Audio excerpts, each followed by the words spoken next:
Welcome back to The Explainer. So today, we're diving into a concept that honestly feels a little bit like magic, but it's actually just pure, unadulterated math.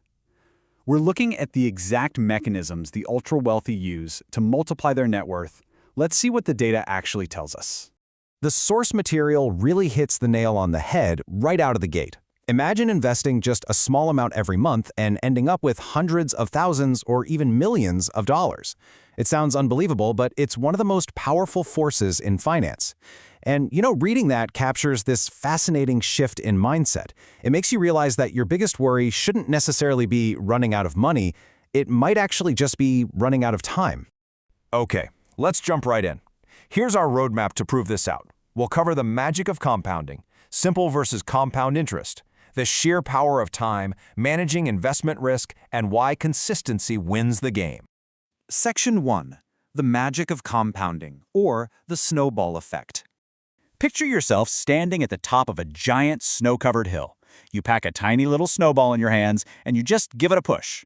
As it rolls, it gains more surface area, right? It starts picking up massive chunks of snow, gaining all this mass and momentum, until suddenly it's an unstoppable boulder. Well, that is essentially compound interest. You are earning interest on your initial principal and on the accumulated interest from previous periods. In fact, Investopedia calls this the financial equivalent of a superpower.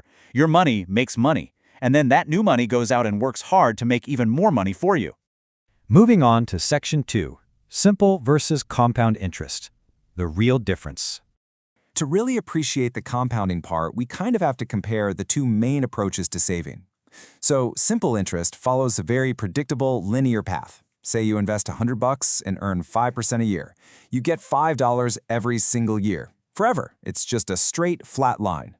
But compound interest? That creates an exponential curve. Sure, you earn that $5 the first year, but the next year, you're earning interest on $105. Reinvesting those returns creates this massive aha moment down the line.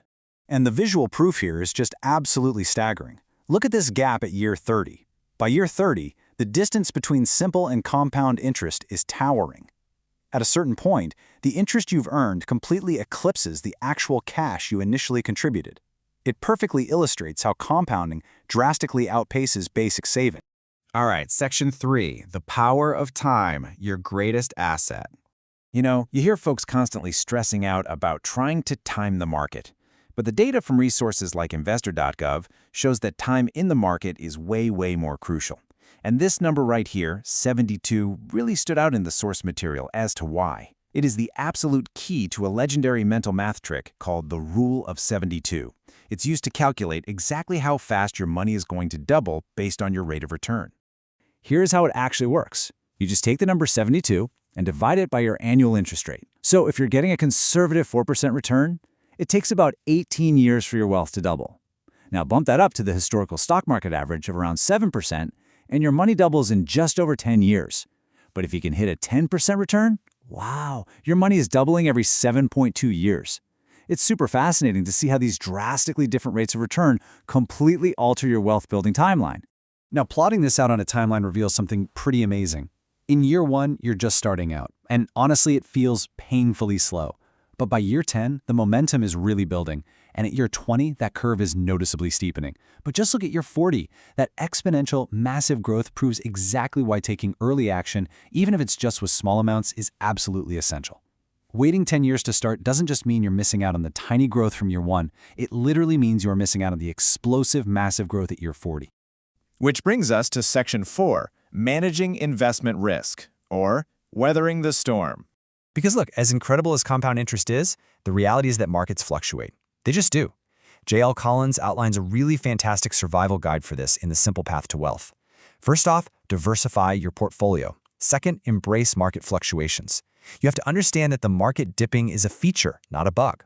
Third, stay focused on those long-term horizons. And fourth, whatever you do, avoid emotional selling.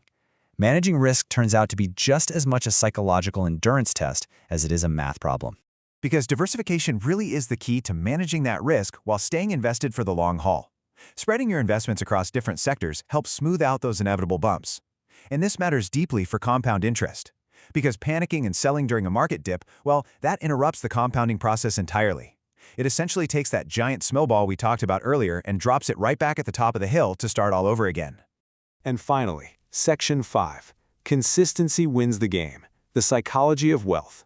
Drawing from behavioral finance experts like Morgan Housel, we can see 3 crystal clear, actionable steps to achieve all of this. Step 1. Start early with whatever you have. Just get that clock ticking. Step 2.